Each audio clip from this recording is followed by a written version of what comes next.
Audio Jungle.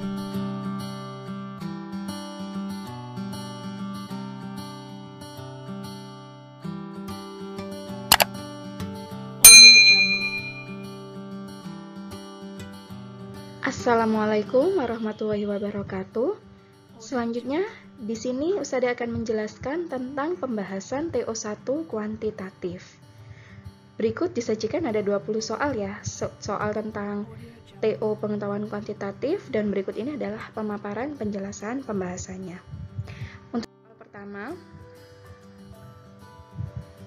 jika rata-rata dari X, Y, dan 40 adalah 10, maka rata-rata X dan Y adalah, di sini jelas ya nak ya, untuk rumus dari rata-rata kita tahu bahwa rata-rata itu adalah sama dengan jumlah nilai atau data dibagi banyaknya nilai atau data.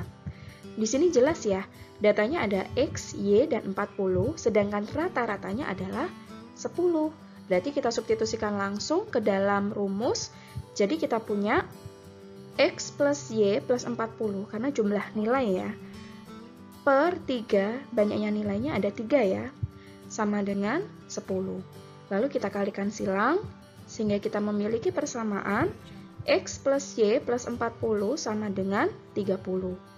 Di sini kita selesaikan persamaannya, sehingga kita punya X plus Y sama dengan min 10. Nah, sekarang kita akan mencari rata-rata X dan Y. Untuk mencari rata-rata X dan Y, berarti kita harus mencari jumlah nilai X plus Y dibagi 2, itu adalah sama dengan rata-rata X dan Y. Karena banyaknya datanya kan hanya X dan Y saja. Jadi kita punya untuk rata-rata X dan Y adalah X plus Y per 2 sama dengan, kita substitusi X plus Y sama dengan min 10, berarti min 10 per 2 sama dengan min 5. Jadi rata-rata X dan Y adalah min 5. Jawaban yang benar adalah A. Soal kedua, lanjutkan deret angka berikut. 15, 16, 15, 16, 13, 13, 13, 13, 11. Lalu dua suku selanjutnya adalah berapa? Nah, sekarang perhatikan ya nak ya. Trik atau tips untuk menyelesaikan soal yang berkaitan dengan deret, langkah pertama itu kalian cari hubungan antara U1, U2, U3, U4. Jadi secara berurutan kalian cari hubungannya. Kalau ternyata tidak menghasilkan pola, kalian hitung secara penjumlahan, pengurangan, atau perkalian, atau pembagian, atau kombinasi dari penjumlahan, pengurangan, perkalian, pembagian, ternyata nggak berpola, berarti langkah selanjutnya, coba kalian cari hubungan antara suku ganjil dan suku genapnya. Lah, ternyata di sini setelah kita lihat, ternyata yang berpola itu adalah ketika kita melihat masing-masing suku ganjil dengan masing-masing suku genap. Di sini suku ganjil berarti U1, U3, U5, U7, dan seterusnya. Sedangkan suku genap itu adalah U2, U4, U6, U8, dan seterusnya. Di sini kita perhatikan nih deret untuk suku ganjilnya. Deret untuk suku ganjilnya polanya adalah 15 ke 15 berarti plus 0. 15 ke 13 berarti ditambah min 2 atau dikurangi 2. 13 ke 13 plus 0. 13 ke 11 dikurangi 2. Sudah berpola kan ya? Jelas ya? Nah, sekarang untuk suku genap. Untuk suku genapnya kita lihat ya, berarti dimulai dari U2. U2 ke U4. U2 ke U4 berarti 16 menjadi 16 berarti ditambah 0. Yang atas ya nak ya polanya. Sedangkan 16 menjadi 13 berarti dikurangi 3 atau ditambah min 3. Lalu 13 ke 13 ditambah 0 lah. Polanya kembali lagi kan ya. Ditambah 0 berarti otomatis 13 ke kotak-kotak yang pertama ini. Berarti otomatis 13 dikurangi 3. Berarti sama dengan 10. Sedangkan untuk suku terakhirnya berarti itu kan sama dengan suku ganjil tau nak. Berarti 11 polanya habis dikurangi 2 berarti ditambah 0. Berarti 11 ditambah 0 tetap 11. Berarti jawabannya adalah yang benar 10,11. Jawabannya adalah C.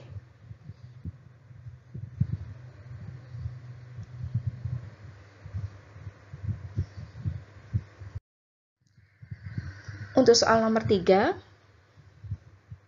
Nah, ini soalnya ya. Lanjutkan deret angka berikut. Ada angka 13, 16, 10, 22, min 2, 46. Nah, di sini jelas ya, deret angka ini kita jabarkan dulu, nak. Kita cari hubungan antar sukunya, masing-masing antar sukunya, antara penjumlahan, pengurangan, perkalian, atau pembagian. Lalu kita lihat sudah membentuk pola kah? Nah, ternyata di sini, perhatikan ya, 13 ke 16 berarti ditambah 3, 16 menjadi 10 berarti dikurangi 6, 10 ditambah 12 menjadi 22, 22 min 24 jadinya min 2, lalu min 2 ditambah 48 jadinya 46. Nah, sekarang perhatikan, kalau di sini kan kita lihat dia nggak berpola ya, tapi sebenarnya mereka berpola. Perhatikan, 3 menjadi min 6, 3 menjadi min 6 berarti dikali min 2 kan ya. Lalu di sini 12, berarti min 6 kali min 2, 12. 12 kali min 2, min 24, min 24 kali min 2, 48, 48 kali min 2, min 96. Berarti otomatis di sini pembedanya adalah berarti hasil suku terakhirnya ini adalah 46 ditambah min 96 sama dengan min 50. Kenapa? Karena kita tahu bahwa di tingkat kedua ini ternyata dia membentuk pola. Polanya itu yaitu adalah selisihnya ini dikalikan min 2. Dikalikan min 2. Berarti otomatis kalau ini 48 kali min 2 min 96. Jadi jawabannya adalah min 50. Dan sama dengan 9, maka nilai dari 10 pangkat 2n plus 1 adalah, nah untuk menyelesaikan soal ini adalah soal persamaan eksponen. Berarti kita harus mengubah bentuk 10 pangkat 2n plus 1 di dalamnya itu ada bentuk 10 pangkat n. Jadi sekarang kita jabarkan ya. Kita tahu yang diketahui adalah 10 pangkat n sama dengan 9. Lalu kita jabarkan 10 pangkat 2n plus 1 berarti sama dengan berdasarkan sifat eksponen 10 pangkat 2n dikali 10 pangkat 1. 10 pangkat 1 sama dengan 10. Nah, selanjutnya kita ubah nih bentuk 10 pangkat 2n. Ini kan 10 pangkat 2n. Kita ubah berarti 10 pangkat 2n ini, bentuk ini sama dengan 10 pangkat n dikuadratkan atau 10 pangkat n dipangkatkan 2. Paham ya nak ya? Atau 10 pangkat n dikalikan 2. Berarti kita tulis 10 pangkat n, kita kasih tanda kurung, pangkat 2 dikali 10. Selanjutnya, kita tahu 10 pangkat n itu sama dengan 9 ya, berdasarkan yang diketahui. Kita substitusi berarti 9 pangkat 2 dikali 10. Berarti 81 dikali 10 sama dengan 810. Jawabannya adalah C.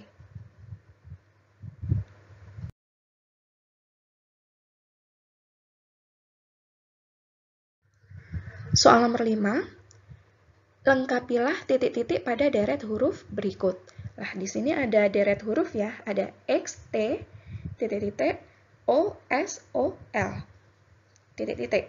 Kita akan mengisi huruf yang terdapat pada titik-titik ya, yang kosong ini.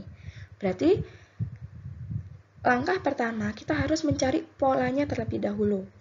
Cara mencari pola, kita cari hubungan masing-masing ya nak ya. Setiap antar sukunya itu apakah ditambah ataukah dikurangi. Itu ya. Kalau huruf jelas ya, pasti kalau nggak dijumlah atau dikurangi ya, nggak mungkin dikali kalau huruf. Nah sekarang berarti X ke T. Ternyata X ke T itu kan berkurang 4 kan ya. Kita tahu kan kalau dari T, U, V, W, X. Berarti kan kalau dari X ke T, berarti otomatis kan berjalan mundur. Berkurang 4, berarti min 4. Setelah itu O ke S. O ke S ternyata nambah 4 kan. O, P, Q, R, S. 4 kan ya? Ada 4 langkah ke S, berarti plus 4. Sedangkan S ke O itu berkurang 4. Ya kan? Misal kita dari OO, P, Q, R, S. Nah, selisih antara S ke O itu kan berarti kan kalau yang diketahui S, kita mau jalan ke O, berarti kan kita berjalan mundur. Berkurang 4. Lalu O ke L juga berkurang 3. Nah, berarti dari sini polanya, di sini kan sudah jelas ya. Plus 4, min 4, min 3. Lah, di sini kan sudah min 4, min 3. Di sini awalnya min 4, X ke T min 4. Berarti otomatis T ke yang akan kita cari ini adalah berkurang 3. Berarti dari T berjalan mundur, berarti kita temukan huruf Q. Nah, setelah itu, Q ke O berkurang 2. Oh, berarti jelas ya, Nak ya, dari sini. Q ke O kan berkurang 2, otomatis di sini yang masih kosong. Berarti kan polanya min 4, min 3, min 2 ditambah 4, min 4, min 3 lah. Berulang lagi kan di sini berulang seperti suku awalnya tadi kan ya, selisih antara suku pertama dan suku kedua.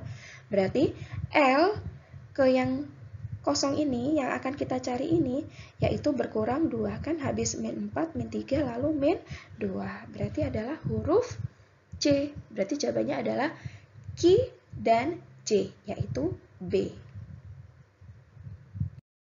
Berangkat dari kota A pada pukul 10.54 dan tiba di kota B yang berjarak 210 km dari kota A pada pukul 17.46 hari yang sama.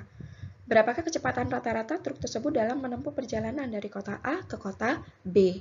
Di sini jelas ya, untuk mencari kecepatan, rumusnya adalah jarak dibagi waktu. Nah, sekarang kita cari nih waktu atau lama perjalanannya. Berarti lama perjalanannya kan waktu ketika dia sampai dikurangi waktu ketika dia berangkat.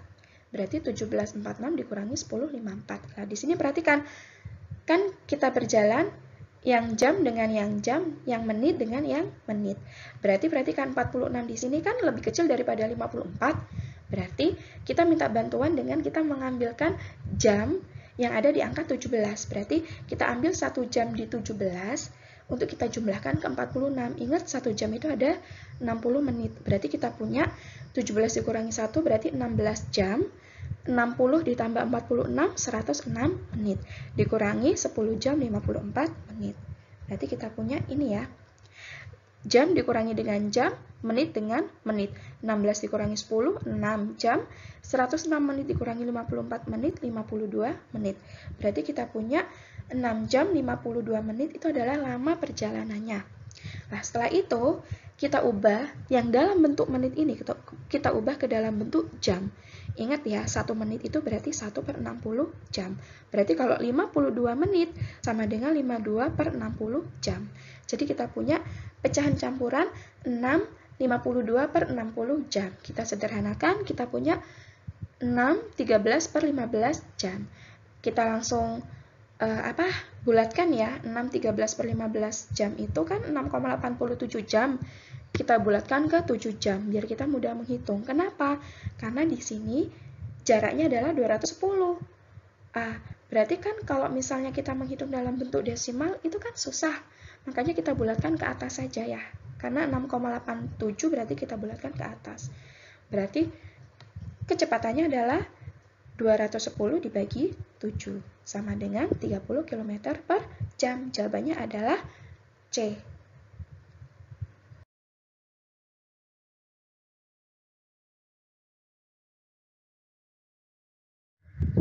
Soal nomor 7.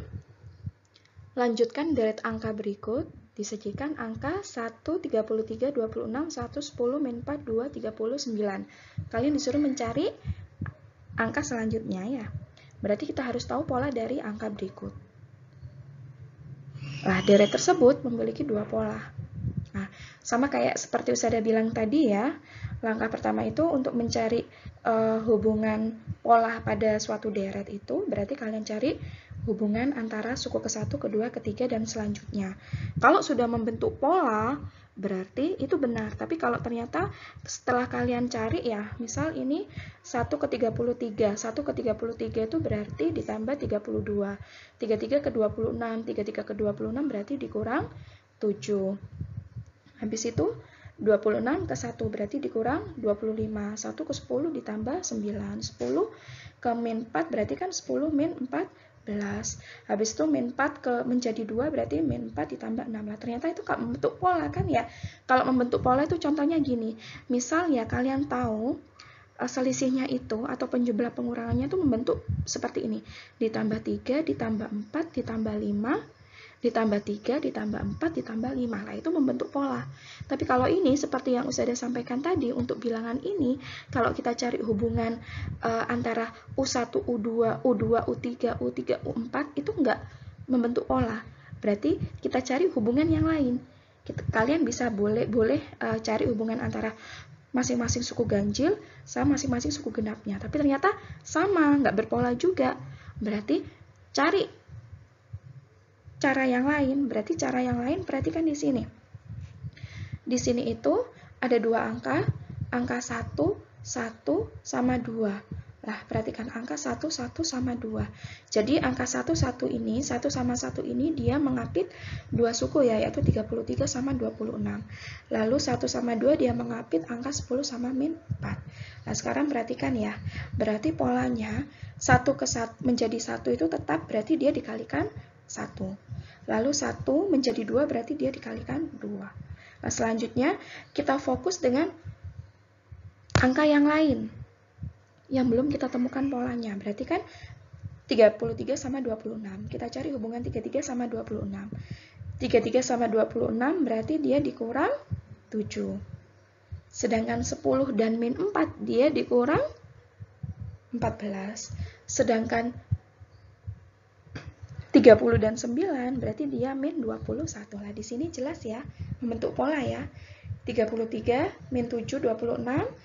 10 min 14 min 4, 30 min 21, 9 ya. Jadi setiap dua angka yang mengapit dua suku yang diapit oleh dua angka tadi itu sudah membentuk pola. Nah, sekarang berarti otomatis kotak kosong ini kita ikut pola yang atas. Pola yang atas adalah perkalian bilangan berurutan dimulai dari angka 1. Berarti bilangan yang kosong ini adalah 2 dikalikan pengalinya berarti adalah 3. Berarti 2 dikali 3 sama dengan 6. Jawabannya adalah B.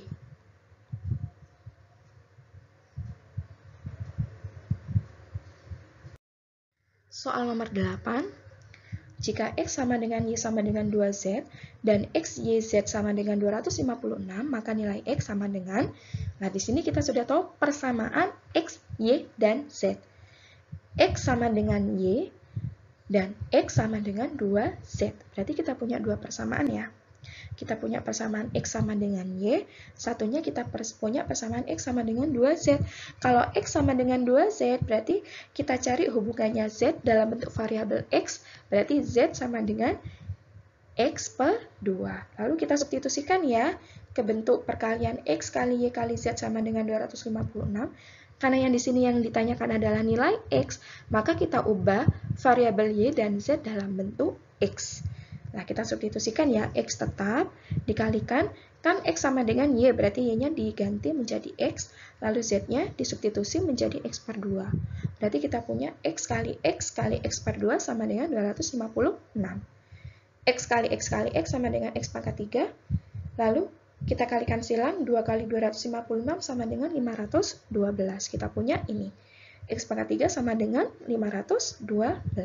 Berarti nilai X-nya sama dengan akar pangkat 3 dari 512. Atau kalian cari suatu bilangan, kalau dikalikan sebanyak 3 kali menghasilkan 512. Jelas bilangan itu adalah 8. Karena 8 kali 8, 64. 64 kali 8, 512. Berarti jawabannya adalah X sama dengan 8, yaitu opsi C.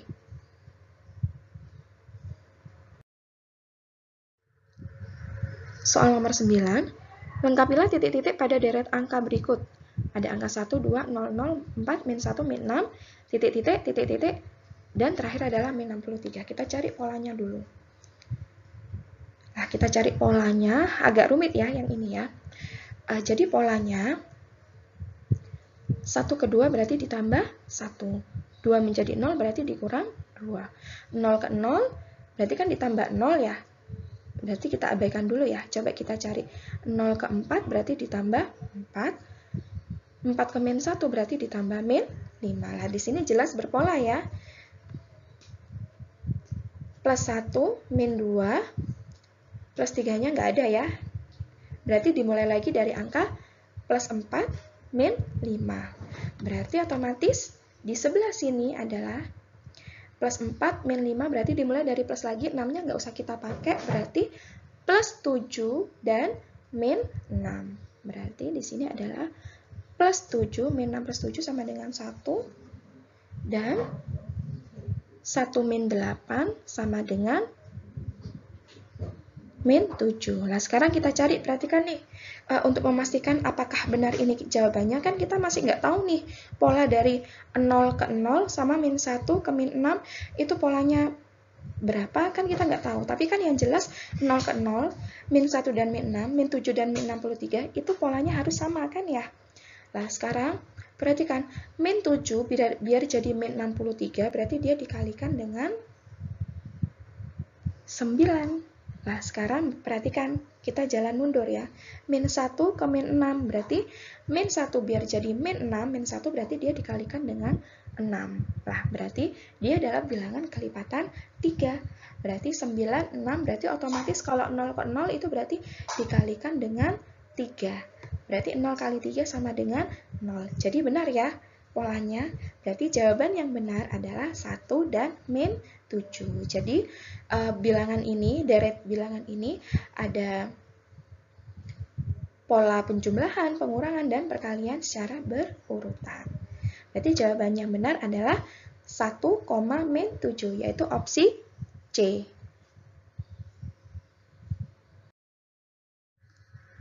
Dalam segitiga XYZ berikut, urutan sisi-sisi dari yang terpendek adalah diketahui sudut YXZ sama dengan 60 derajat dan sudut XZY sama dengan 80 derajat. Nah, sekarang diketahui sudut YXZ 60 derajat, berarti sudut X-nya kita tulis ya 60 derajat, lalu sudut Z-nya adalah 80 derajat. Otomatis kita tahu bahwa sudut Y-nya adalah atau sudut XYZ-nya berarti kan jumlah sudut dalam segitiga itu 180 derajat. Nah, berarti sudut Y-nya sama dengan 180 derajat dikurangi 60 ditambah 80 kan ya, 60 tambah 80 140. Berarti jawabannya adalah 180 dikurangi 140 derajat sama dengan 40 derajat. Itu adalah besar sudut Y. Lah, yang ditanyakan adalah urutan sisi dari yang terpendek. Di sini yang diketahui hanya besar sudutnya. Lah, nah, jadi besar sudut itu berbanding lurus dengan panjang sisi di depan sudut. Jadi ingat ya, besar sudut segitiga dia itu berbanding lurus dengan panjang sisi di depannya atau panjang sisi di depan sudutnya. Nah, ya. Jelas di sini kalau sudut 40 derajat berarti panjang sisi di depan 40 derajat itu adalah panjang sisi XZ. Karena di sini yang diminta adalah dari yang terpendek, berarti yang terpendek itu berarti kita mulai dari sudut terkecil. Sudut terkecil itu 40 derajat, sisi di depan sudut 40 derajat adalah XZ, berarti XZ. Lalu yang 60 derajat adalah YZ, dan yang 80 derajat adalah XY. Berarti jawabannya adalah XZ, YZ, XY. Berarti jawabannya adalah opsi E. Soal nomor 11. Lanjutkan deret huruf berikut. Nah, di sini ada huruf L, R, N, Q, P, O, R. Kita cari polanya terlebih dahulu. Berarti kita cari polanya, ingat L ke R berarti dia ditambah 6 ya. Lalu R ke N berarti dia min 4, N ke Q ditambah 3, Q ke P min 1, P ke O min 1, O ke R tambah 3. Nah, dari sini dia nggak membentuk pola kan ya. Makanya cara yang kita lakukan barusan itu salah ya, karena dia nggak membentuk pola. Jelas kita nggak akan tahu huruf selanjutnya setelah huruf R, karena polanya kita nggak tahu. Nah, berarti kita cari trik yang lain. Trik yang lain berarti coba kita hubungkan suku ganjil dengan ganjil, genap dan genap. Berarti kalau suku ganjil dengan ganjil, berarti suku ganjil U1, U3, U5, dan seterusnya berarti L, N, P, R. Sedangkan suku genapnya adalah U2, U4, U6, U8, berarti R, Q, O. Nah, sekarang L ke N, berarti dia nambah 2 kan ya? Habis itu N ke P, juga nambah 2 kan ya?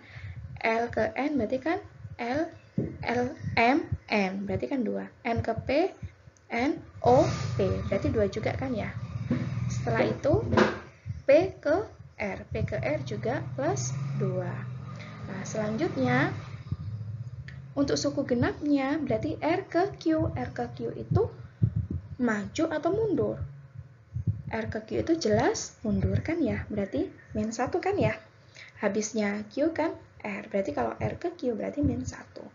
Habis itu Q ke O, dia juga mundur 2. Nah, berarti di sini jelas berpola ya. Untuk suku ganjilnya ditambah 2, sedangkan untuk suku genapnya adalah pengurangan berurutan dari angka 1, 2, dan seterusnya. Berarti kan ya, berarti otomatis yang kosong ini adalah suku ganjil kan ya. Berarti O ke titik-titik, berarti dia min 3. Berarti jawabannya adalah L. Kenapa? Jelas ya nak ya. Dari M, N, O atau O ke N, ke M, ke L, dia berkurang 3. Berarti jawabannya adalah yang L, opsi A.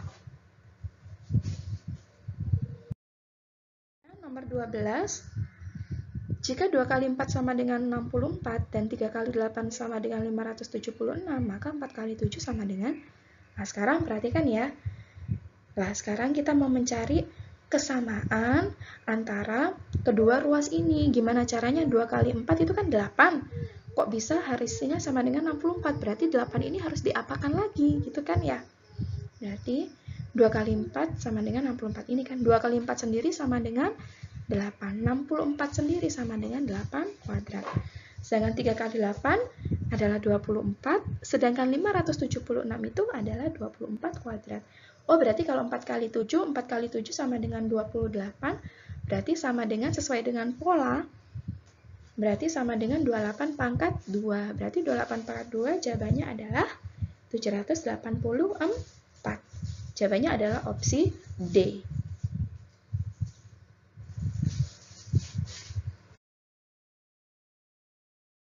Soal nomor 13, 4M7 dikali 7 hasilnya sama dengan 3269. Nilai M pada perkalian di atas adalah, lah kita tahu kan prinsip perkalian, kalau misal Ustazah punya 2 kali 4 sama dengan 8, maka kita bisa mengatakan 8 dibagi 4 sama dengan 2. Begitupun dengan prinsip ini, soal ini. Jadi 4M7 dikali 7 kan hasilnya sama dengan 3269. Berarti kita bisa mengatakan bahwa 3269 dibagi 7 sama dengan 4M7. Nah, kita cari dengan cara pembagian biasa ya nak ya. Berarti 3269 dibagi 7 jawabannya adalah 467. Di sini jelas ya, 4M7 sama dengan 467. Berarti nilai M-nya sama dengan 6. Jadi jawabannya adalah opsi B. Soal nomor 14. Diketahui data 3 jam 35 menit 51 detik, 2 jam 31 menit 17 detik. Jumlah waktu pada data di atas adalah, berarti kita jumlahkan jam dengan jam, menit dan menit, detik dengan detik. Kita mulai dari yang terakhir dulu, berarti dimulai dari yang detik dulu, baru ke menit, baru ke jam. Kita jumlahkan. Berarti dari belakang ya nak ya. 51 detik tambah 17 detik adalah 68 detik. 35 menit tambah 31 menit, 66 menit. 3 jam tambah 2 jam adalah 5 jam. Nah, sekarang kita sederhanakan nih. Nah, sekarang 68 detik. Nah, kita tahu bahwa 1 menit itu sama dengan 60 detik.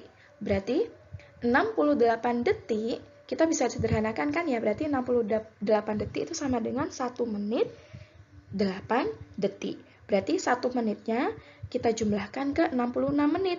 Berarti kita punya 67 menit. Nah, ingat 1 jam sama dengan 60 menit. Berarti kita punya 67 menit itu sama dengan 1 jam 7 menit. Nah, 1 jamnya kita ambil, kita jumlahkan dengan jam. Berarti 5 tambah 1, 6.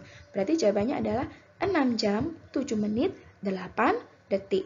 Jawabannya benar adalah opsi C. Soal nomor 15, lengkapilah titik-titik pada deret angka berikut. 40, 12, 17, 47, 17, 17, 54, titik-titik 17. Nah, kita harus cari polanya ya, yang benar ya. Berarti polanya adalah, nah ini langsung ya, saya jelaskan ya. Karena Ustazah coba pola secara berurutan U1, U2, U3-nya nggak membentuk pola. lalu Ustazah cari suku genap sama suku ganjilnya juga nggak membentuk pola. Akhirnya Ustazah lewati seperti ini ya. Jadi di antara dua suku berurutan ya. Jadi dua angka di antara dua suku berurutan. Berarti 40 ke 47 ditambah 7. 47 ditambah 7 juga 54. Berpola kan? Nah, sekarang kita cari pola yang lain, angka yang lain. 12 ke 17. 12 ke 17 ditambah 5 kan nggak berpola ya. 12, 17 berarti kan ditambah 5. Terus 17 tambah 17 kan ditambah 0. Nah, itu kan nggak berpola. 5, 0. Lah kan 54 sama satunya kita kan nggak tahu ini yang kosong berapa. Berarti kita nggak bisa ya pakai 12 tambah 17 tambah 5, polanya bukan itu. Tapi kita cari 17 ke 17. 17 setelah angka 47. Berarti 17 ke 17 itu adalah ditambah 0. Nah, perhatikan lagi, 17 tambah 17 tambah 0 ya. Jadi di antara dua suku berurutan lagi ya. Lalu setelah itu yang belum berarti 12 kan ya, 12 ke 47. 12 ke 17. 12 ke 17 ditambah 5, lalu 17 berarti ditambah berapa? Ditambah 5. Berarti 17 ditambah 5 sama dengan 22. Jadi polanya seperti ini ya nak ya. Kalian harus benar-benar jeli dalam menentukan pola suatu deret. Karena biasanya itu soalnya tuh nggak sederhana. Biasanya tuh soalnya agak ribet. Itu ya nak ya. Jawabannya adalah opsi C. 9/99 dan nilai B sama dengan 99/100. Berapakah nilai dari B min A? Nah, sekarang berarti cara untuk menyelesaikan ini sebenarnya kita hanya mengubah bentuknya saja ya nak ya. Kita pakai prinsip dari eksponen, bilangan eksponen. Nah, berarti B min A sama dengan 99/100 dikurangi 99/99. Nah, di sini 99/100 dan 99/99 lebih kecil mana? Jelas lebih kecil 99/99. Berarti kita keluarkan nih 99/99 sebagai pengalinya. Berarti 99/99 dikali 99. Kenapa dikali 99/1? Karena sesuai dengan persamaan sebelumnya yaitu 99/100 agar menjadi pangkat 100 berarti kan pangkat 99 ditambah 1 berarti 99/99 dikali 99 min 1. Nah, coba kalau kita pakai sifat distributif perkalian sebenarnya bentuk persamaan yang kedua ini sama ya dengan bentuk persamaan yang ke-1. Kita hanya mengubah bentuknya saja ya.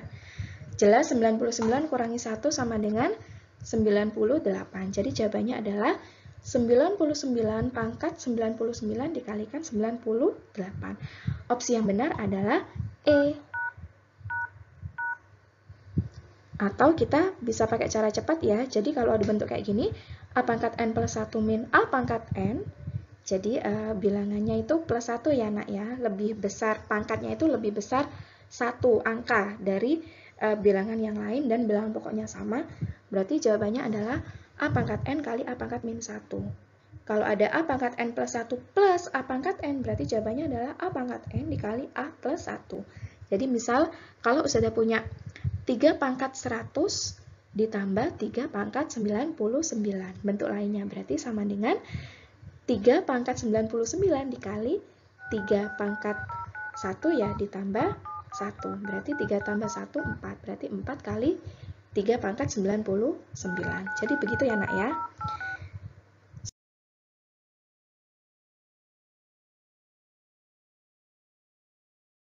Dan 29.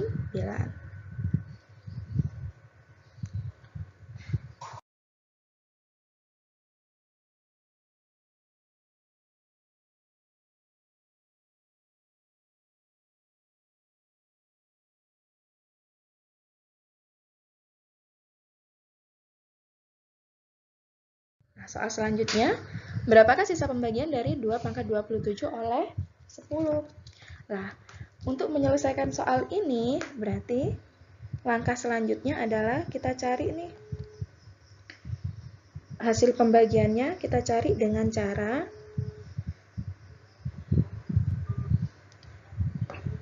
Kalau pembagian 2 pangkat 27 oleh 10, berarti itu sama aja dengan kita mencari digit satuan dari bilangan eksponen. Ingat ya, pembagian dengan 10 itu sama dengan kita mencari digit terakhir atau satuan dari bilangan berpangkat.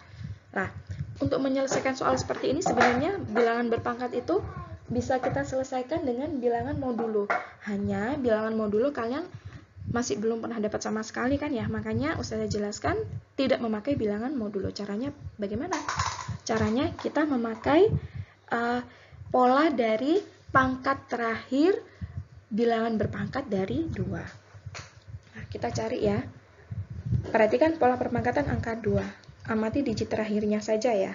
Karena Ustazah kan sudah bilang tadi, kalau sisa pembagian dari 2 pangkat 27 dibagi oleh 10, berarti sama aja kalian mencari dengan digit terakhir atau satuan dari 2 pangkat 27. Berarti kita fokus pada digit terakhirnya. Berarti 2 pangkat 1 kan 2, 2 pangkat 2 4, 2 pangkat 3 8, 2 pangkat 4 16, 2 pangkat 5 32, 2 pangkat 6 64. Lah di sini perhatikan. Digit terakhirnya 2 4 8 6, 2 4 lah. Di sini kan pasti jelas akan berpola kan ya. 2 pangkat 7 itu kan 128 ya, akan kembali lagi 2 4 8 6, lalu kembali lagi 2 4 8 6, begitu seterusnya. Nah, jadi kalau kita tuliskan seperti ini ya, terbentuk pola berulang setiap 4 suku, di mana digit terakhirnya itu saya tulis 2 4 8 6, 2 4 8 6 dan seterusnya. Jadi berulang setiap 4 kali kan ya. Nah, setiap 4 suku dia berulang lagi, setiap 4 suku dia berulang lagi. Nah, sekarang untuk mencari digit satuan atau digit terakhir dari 2 pangkat 27, cara gampangannya kayak gini. Karena di sini kan pola berulangnya itu kan terjadi setiap 4 suku kan ya. Berarti 27 kita bagi dengan 4. 27 kita bagi dengan 4 itu menghasilkan sisa berapa? Menghasilkan sisa 3 ya. Jelas ya. Kenapa? Karena 27 itu 6 dikali 4 itu kan 24. Biar jadi 27 berarti kan ditambah 3, otomatis 3 itu adalah sisanya. Lah berarti satuannya itu akan terletak pada pola suku ketiga dari digit terakhir. Berarti perhatikan, tadi kan pola digit terakhirnya kan 2, 4, 8, 6, 2, 4, 8, 6, dan seterusnya. Nah, suku ketiganya itu yaitu angka berapa? Berarti kan U1-nya 2, U2 4, U3-nya 8. Berarti suku ketiga dari digit terakhir berpangkatan angka 2 yaitu angka 8. Jadi, sisa pembagian 2 pangkat 27 oleh 10 jawabannya adalah 8. Opsi yang benar adalah E.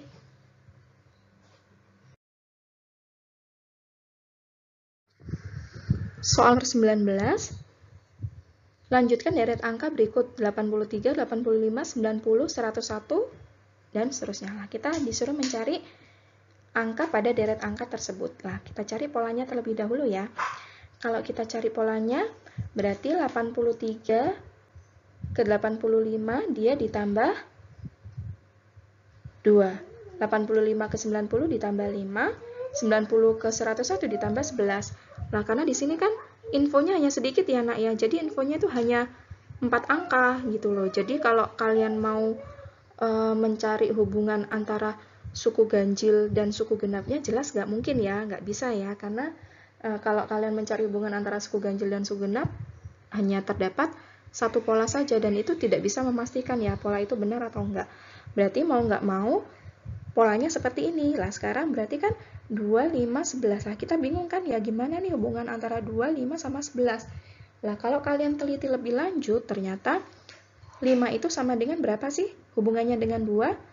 Berarti kan 5 itu sebenarnya kan 2 dikalikan 2 ditambah 1. Ya enggak? Nah sedangkan 11 hubungannya dengan 5 itu sama dengan apa sih? Berarti kan 11 itu sama dengan 2 kali 5, 10 ditambah 1. Lah, sebenarnya berpola kan ya? Berarti kita bisa mencari selisih untuk suku selanjutnya itu dengan mencari, di sini kan 2 kali 2 ditambah 1, hasilnya 5. Sedangkan 11 didapat dari 2 kali 5 ditambah 1. Berarti selanjutnya itu adalah 2 dikalikan 11 ditambah 1. Berarti jawabannya adalah 23. Oh, berarti 101 ditambah 23 sama dengan 124. Jadi jawabannya adalah opsi D. Diisi oleh air. Apabila hanya diisi oleh sebuah keran, yang masing-masing disebut dengan keran A, B, atau C, peluit akan terisi penuh dalam waktu berturut-turut 2 jam, 3 jam, atau 4 jam. Jika ketiga keran dihidupkan secara bersamaan, berapa bagian peluitkah yang akan terisi dalam waktu 60 menit? 60 menit ini sama dengan 1 jam. Nah, sekarang di sini kita tahu keran A itu untuk dalam waktu 2 jam dia bisa mengisi penuh peluit atau kolam. Dalam waktu 2 jam dia bisa mengisi 1 kolam. Nah, sekarang kita cari dalam waktu 1 jam dia bisa mengisi berapa bagian kolam. Kenapa? Karena yang ditanyakan kan ketiga keran ini akan dihidupkan bersamaan dalam waktu 60 menit. Berarti kita cari untuk masing-masing keran ini dalam 1 jam, mereka ini bisa mengisi berapa bagian kolam. Nah, berarti kalau 2 jam 1 kolam, berarti kalau 1 jam sama dengan setengah kolam ya, cara cepatnya ya. Atau boleh pakai perbandingan senilai, berarti 1/2 kali 1 sama aja ya, sama dengan setengah. Sedangkan keran B, 3 jam itu untuk mengisi 1 kolam. Berarti kalau 1 jam dia bisa mengisi 1/3 kolam. Untuk keran C, dalam waktu 4 jam dia bisa mengisi 1 kolam, berarti dalam waktu 1 jam dia bisa mengisi 1/4 bagian kolam. Nah, di sini kan sudah tahu kan ya nak ya, dalam 1 jam untuk keran A, dia bisa mengisi berapa bagian kolam, keran B juga, keran C juga. Nah, sekarang kalau ketiga keran dihidupkan bersamaan, berarti kita jumlah ya, dalam waktu 1 jam. Berarti kan dalam waktu 1 jam, keran A setengah bagian, keran B 1/3, keran C 1/4. Berarti kita jumlahkan ya, setengah ditambah 1/3 ditambah 1/4, kita samakan penyebutnya, karena ini soal pecahan ya. Berarti kita samakan penyebutnya yaitu 12, berarti pembilangnya 12 bagi 2, 6, 12 bagi 3, 4, 12 bagi 4, 3. Berarti 6 tambah 4 tambah 3. Jawabannya adalah 13/12. 13/12 kalau kita ubah ke dalam bentuk pecahan campuran, itu sama dengan 1/12. Nah, dari sini kita tahu ya 1/12 ini itu berarti kan lebih dari 1 kan? Lah, kita anggap kan kolam itu terisi penuh kan, kita anggap 1 bagian penuh ya, 1 kolam. Berarti kan otomatis kalau 1/12 berarti kan di sini asumsinya jelas ada air yang tumpah. Kenapa? Karena dia melebihi kapasitas atau volume kolam. Berarti jawaban yang benar adalah E, air yang ada di kolam akan tumpah.